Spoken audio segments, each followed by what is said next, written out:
Get ready to rumble. Schilling Show Unleashed on the Seven Thunders Media Network. Former city councilor, husband, father, and community watchdog. Your host, Rob Schilling.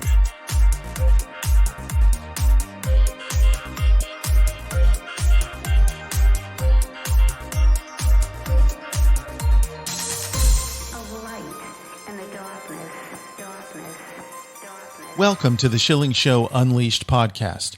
Remember, your direct support makes our show possible, and you can directly support this podcast by visiting schillingshow.com and then clicking on the Patreon banner at the top of the page to make a monthly contribution. We appreciate your support. The Schilling Show Unleashed Podcast welcomes Dr. Gad Saad, a public intellectual fighting political correctness, a professor of marketing at John Molson School of Business at Concordia University, and author of the new book, The Saad Truth About Happiness, 8 Secrets for Leading the Good Life. And Dr. Saad, thanks for joining us today on the Schilling Show Unleashed podcast. Thank you so much for having me. Pleasure to be with you. I want to start here. There was even a song in the 1960s called The Good Life. What is the good life and how has it changed over time? I'm not sure I know which song you're talking about, but I don't think that there are certain elements about what the good life is that have changed. Now, there are some cultural differences in terms of what makes us happy, but there are certain universal elements that hold true, not only across time, but across space. Having a purpose and meaning in your life, having hopefully a good social network that you can rely on, a great group of friends and family members, engaging in play, doing things in moderation. So many of the things that the ancient Greeks have already told us about turn out to be exactly correct. So you mentioned differences within cultures. Do we see that even in the West, or are we talking about diverse cultures that are very different from the West? How are the similarities and differences? Well, the similarities are some of the things that I just mentioned, right? Yeah. So one of the things that I study as an evolutionary psychologist is what are the things that are the same across cultures, which are called human universals, and what are things that are different across cultures, and even differences across cultures, are they due to biology or to factors that are non-biological? So, for example, how much spice is used in a particular cuisine. While there are huge cross-cultural differences, the Mexican cuisine is much spicier than the Swedish cuisine. That difference exists for a biological reason because climates that are hotter have greater food pathogens, and therefore with greater food pathogens, you end up needing to find a solution for these food pathogens, and spices is an antimicrobial property. So to get back to happiness, finding purpose and meaning, having a good spouse, engaging in play, all of these things are universally true. What might be different across cultures are things like, for example, if you're a collectivist or an individualist society, US, Canada, Britain have historically been individualist societies, whereas the Far East are collectivist societies. Our happiness is a lot more linked to individual pursuits for individual cultures, whereas, not surprisingly, for collectivist pursuits, there's a greater focus on interdependence across people. But largely speaking, most of the metrics of happiness are the same across cultures. So do we have in humans an innate desire for happiness? In other words, do we have something inside of us that says, I want to be happy? Yes. So when you ask people, what is your fundamental goal in life? An overwhelming majority will answer, I want to be happy. Now, of course, the challenge then becomes, so how do I become happy? I mean, it was quite daunting for me to have if I can say, the chutzpah to write this book, because of all topics that philosophers have written about, probably none has been as frequent as writing about the good life and how to be happy. And so in my case, I thought that, okay, well, my unique experiences in life are only true to me, so I could certainly add that to the literature. And then I brought in all kinds of ancient wisdoms coupled with contemporary science, and hopefully I've come up with a good read. But in terms of your general question of how to be happy, there isn't a singular prescription. I don't have the necessary hubris to tell you, here are the 8 prescriptions that guarantee you happiness. But what I can assure you is that if you implement these things, it statistically increases your chances of happiness. Dr. Saad, it sounds to me like there's a lot of unhappy people in the world today, maybe more so. Do you see this happening? Is this a trend that people are increasingly despondent? So the research, at least for the U.S. data, shows that for men, actually, there isn't much of a dip in happiness, whereas for women, over the past 30, 40 years, there's actually a precipitous drop in their happiness, and well-being scores. Speculatively argue that one of the reasons that is driving that dip in happiness score for women is militant feminism, which kind of relates, it very much relates to my previous book, The Parasitic Mind, where I talk about idea pathogens. So militant feminism is an idea pathogen because it rejects innate human nature, right? Men and women should be equal under the law, of course, but that doesn't mean that men and women are indistinguishable from each other. Some of the things that make men happy are exactly the same as some of the things that make women happy, but others are quite different. So, for example, when second wave feminists said proverbially, burn your bras, you can do whatever a man can do. Hey, if he wants to have one night stands, so could you. Well, it doesn't take much of an evolutionary psychologist to realize that women woke up after having had many of these one night stands and said, you know what, that doesn't give me much happiness. So I think that there are some of these cultural war issues that have seeped into our psyche that have perhaps made women a lot less happy over the past 30, 40 years than men. How about the impact of social media on happiness? Oh, yeah, that's a great question. So look, social media, like most things, can either be a positive or a negative. So for example, for me, I can think of endless positive benefits that I have reaped from being on social media. I have met all sorts of people that have been intersected with my world that I would have never had the pleasure and honor of meeting were it not for social media. I met my musical childhood hero, the lead singer of the Stylistics, and we've become friends through social media. But of course, to your point, social media is a huge trap, because what happens on social media, take for example, Instagram or Facebook, it allows us to curate to the world our best foot forward. I show you the great vacation I just took. I show you the nice car I just bought.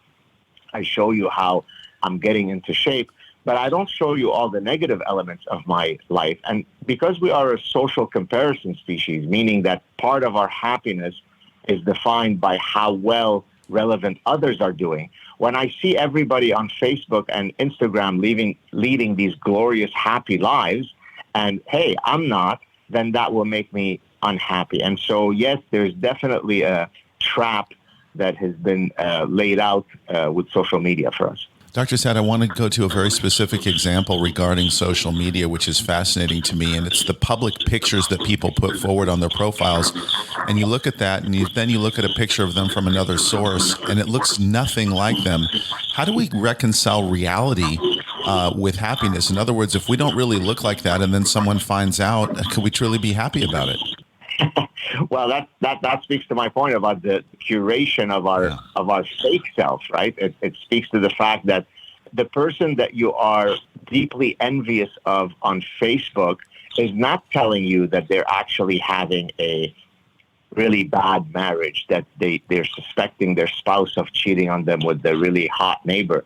You're only seeing that very, very carefully curated image. And so that's a problem. That's why, by the way, in the book, I talk about happiness being a positional emotion. And what I mean by positional emotion is that, as I mentioned earlier, our happiness is not just a metric, an absolute metric of where we stand in life. It's also dependent on how my relevant others are doing. So let me give you a specific context. Take, for example, the relationship between the frequency with which people have sex and happiness. Well, it probably won't surprise anybody in your audience that, all other things considered, that the more sex that someone has, the happier they are. But now comes the second part that speaks to our point. It's not only important that I have a lot of sex. What's really important is that I have more sex than my friends. That's what makes me happy. And so I joke in the book that in light of that, you should try to make sure to be friends with a lot of celibate and chaste nuns, because then you could have sex and hopefully they're being celibate. Now that's my ticket to happiness. It's a great way to look at things. Dr. Gad Saad, I'd like to talk about the comparison. Can we have and know happiness without knowing sadness? And is that an important component to being happy? Wow, what a great question. So I talk about this in the following sense. Some of your viewers or listeners may not know that, my background, my childhood. I grew up in Lebanon, and we are Lebanese Jews. And so when the Civil War broke out in the mid-'70s, it became, very difficult and very dangerous, if not impossible, to be Jewish in Lebanon. We faced some very difficult moments, and then we had to flee and immigrated to Canada. Now, why am I saying all this? Because I argue that anti-fragility stressor actually has made me happier in life, because I could always contextualize whatever is making me feel uncomfortable at the moment against the backdrop of what I felt in my childhood. So I'll give you an example. In doing this media tour to promote my latest book, there's a lot of pressure. I'm appearing on all sorts of shows. I'm traveling. At times you're tired. And whenever I start catching myself kind of whining internally, I'll stop and say, are you really whining about all these great people who want to talk to you about your book? How about you think back of the miracle of escaping Lebanon and put things in perspective? So I think, to your point, we have to experience some difficult moments, whether it be fear or sadness or other negative emotions, to be able to contextualize them and compare them to the elated state of happiness. Yes.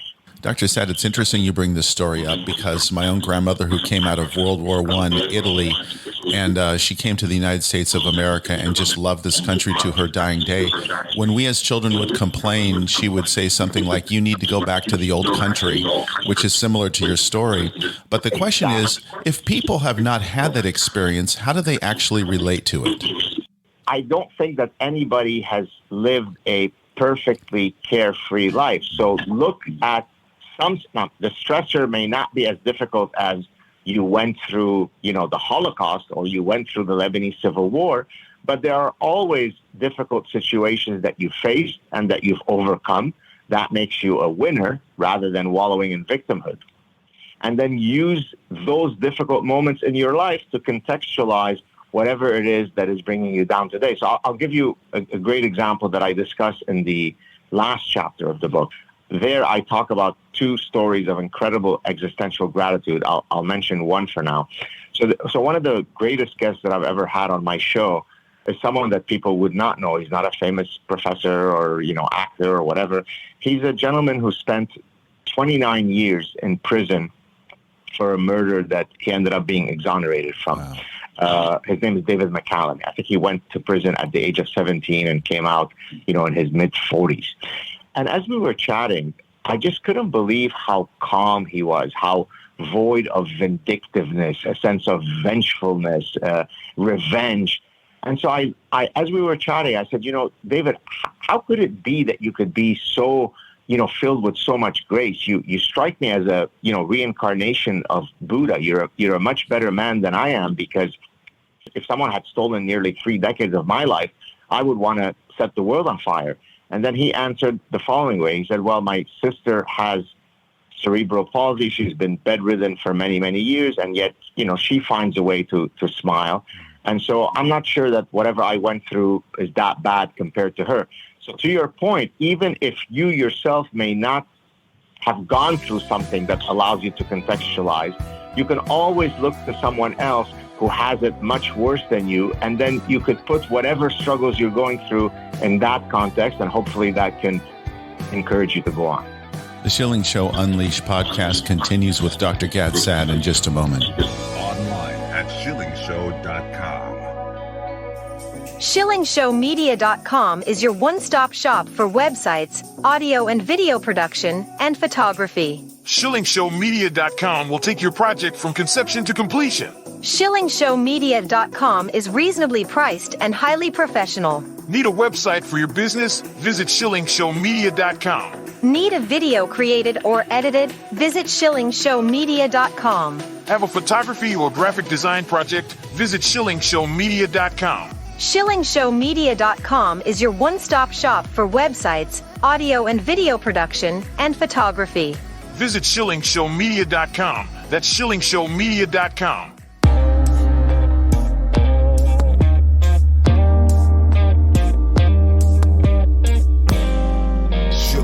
Schilling Show Unleashed.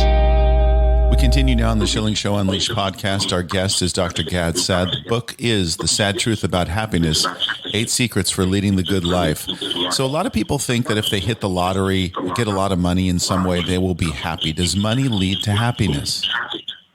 Absolutely not. And I actually, again, thank you for that great question. I have an entire chapter where I talk about different correlates to happiness. How does our personality affect happiness? How does religiosity affect happiness? And to your point, to your question, does money affect happiness?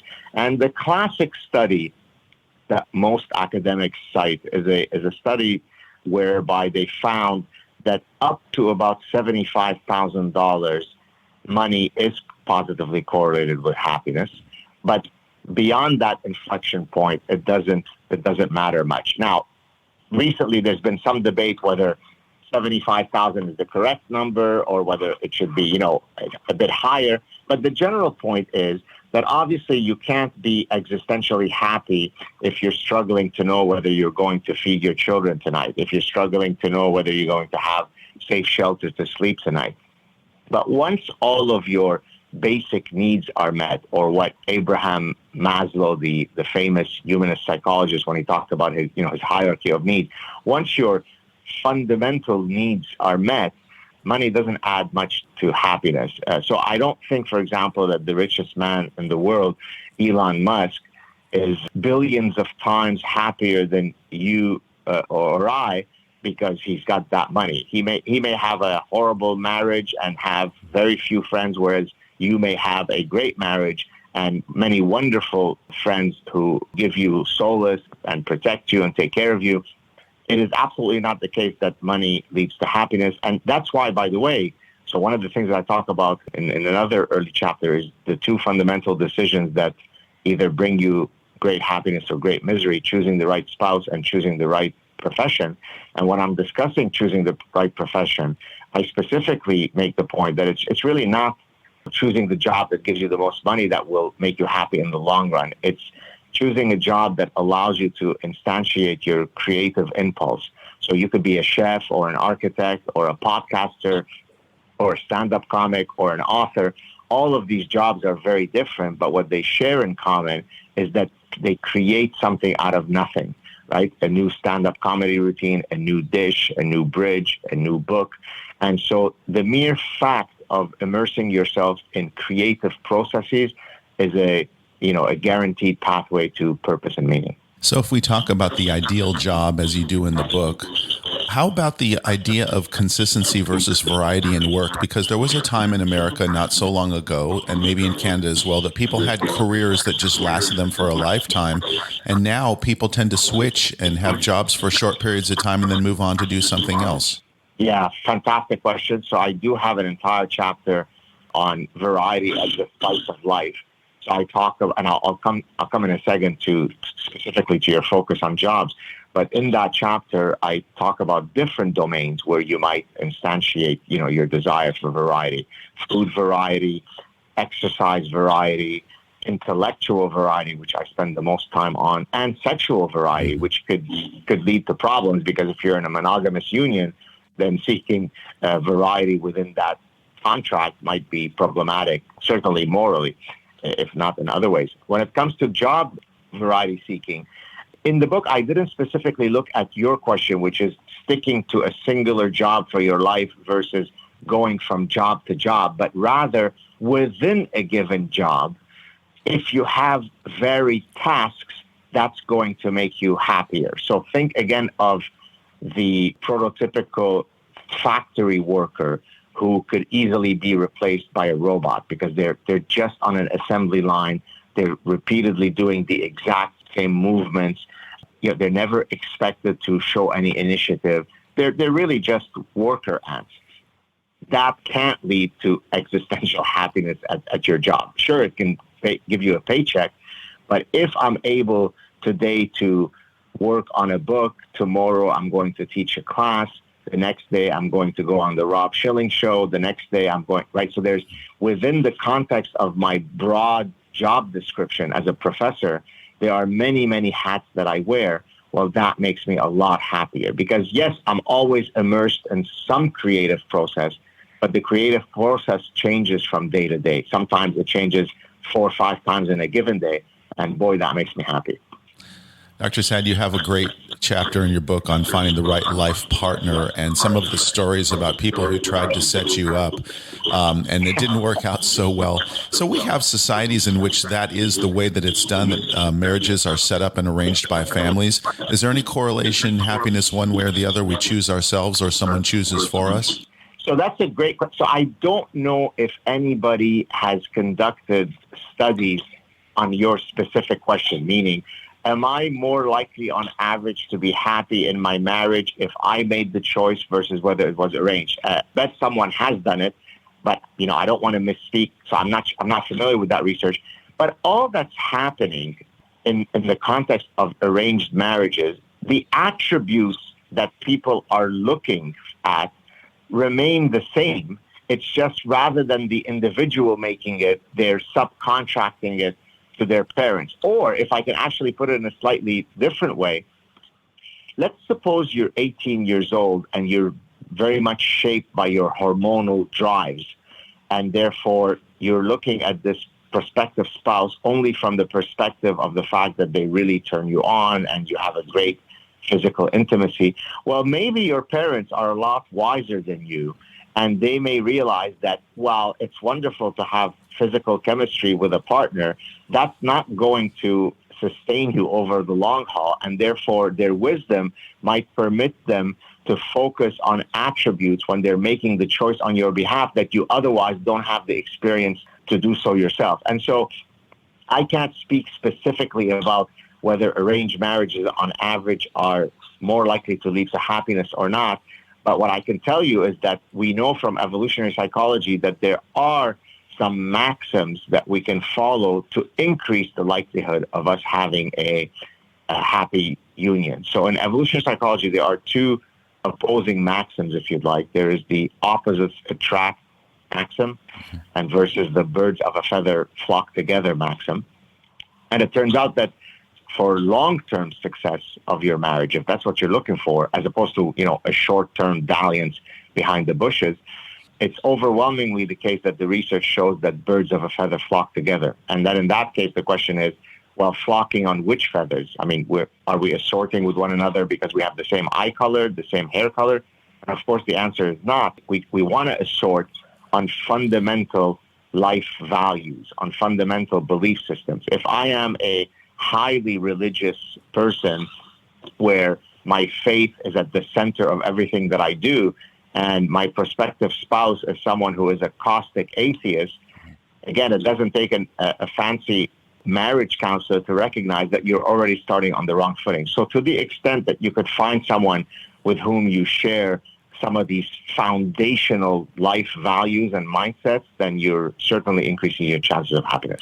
This is such a fascinating subject, and I think part of the problem is that when we are young, with rare exception, we don't have the vision to discern the things that you just referenced and make those wise decisions, and we do tend to follow our own chemistry.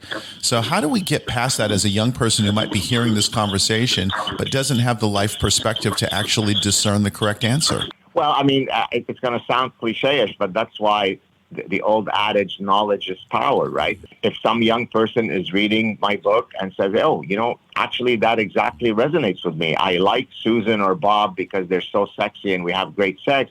But here comes Dr. Saad telling us that the neuroanatomy and the hormonal profile of your relationship is not such that 40 years into your marriage, you're going to have the same butterflies in your stomach and the same tingling that you did the first time that you had surreptitious sex with that partner when you were 18 years old, right? So there is no better way than to either read the correct books, listen to older people who are wise. I mean, that's what wisdom is, right? You just have to open yourself up to people who've already tried it and tested it, and hopefully that will lead you to the right path as a young person. We hear a lot of surveys about this country or that country being the happiest country in the world. So I'm wondering, first of all, if there's anything to that, and if you've studied why, and also if there's a social contagion element of happiness within society. There's definitely a social contagion element to not just happiness, to many phenomena. And that mechanism is what a lot of network theorists study. So network theorists are exactly the folks who study how things propagate across networks. So in the same way that you could think of a virus propagating within a social ecosystem, well, your obesity propagates across. So, your friend's friend, if they put on weight, that predicts the likelihood of you putting on weight. So to your point, there's definitely a social contagion element to many emotions in general and happiness in particular. To your first part of your question, are there cultural elements to happiness? Is one culture happier than other? I haven't studied it myself, but I certainly cite the research in the book.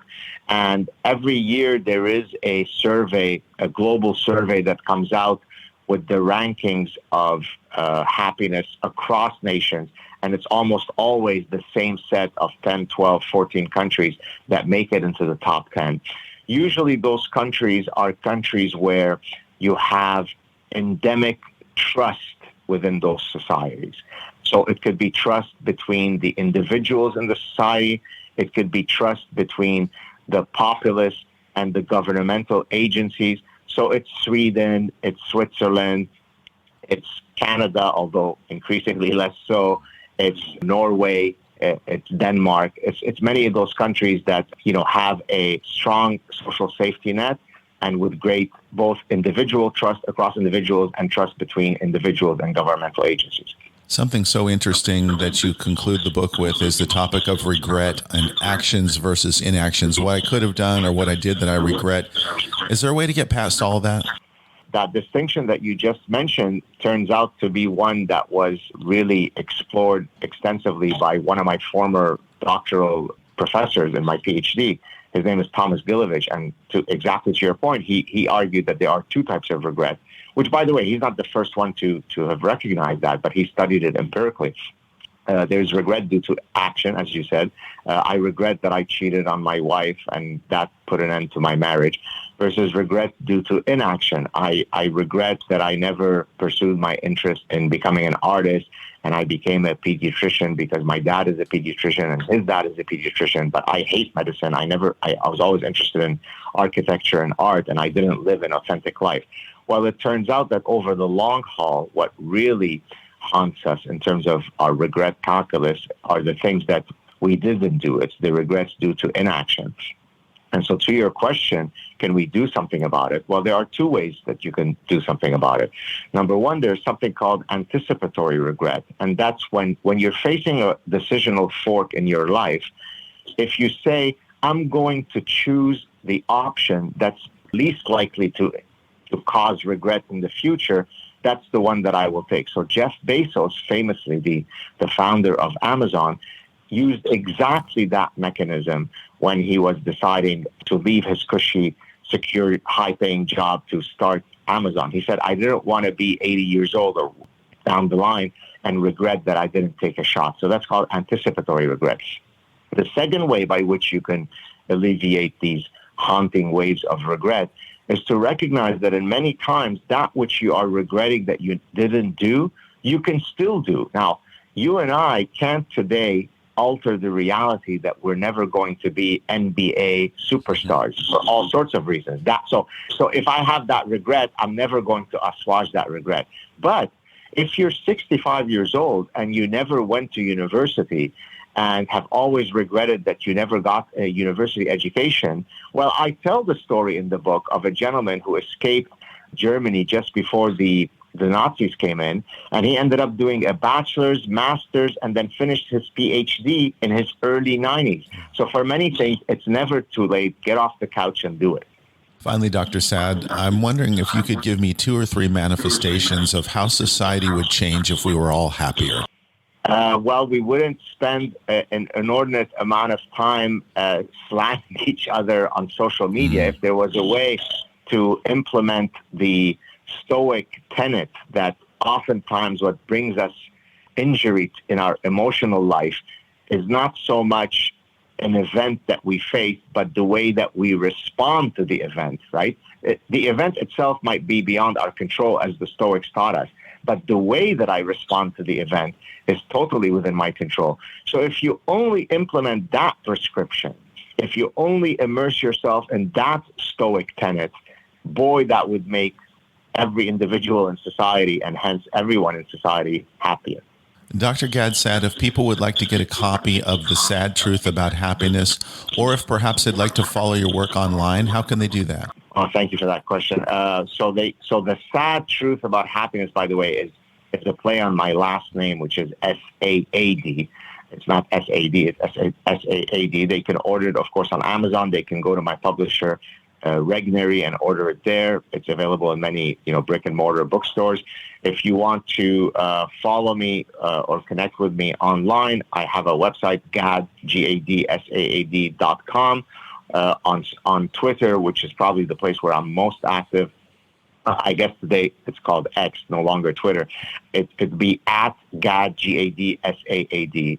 I also have an Instagram page. I have a public Facebook page. So there are all sorts of ways by which we can connect. And I hope to hear from some people. Dr. Saad, you've done a remarkable job in covering a difficult topic. Thank you so much for joining us today on the Schilling Show Unleashed podcast. Oh, thank you for being a great host. I really enjoyed our conversation. Cheers. That concludes another edition of the Schilling Show Unleashed podcast. Visit us online at schillingshow.com, where you can directly support this podcast by clicking on the Patreon banner at the top of the page and making a monthly donation. Your support is essential for the continuation of the Schilling Show Unleashed podcast. Until next time.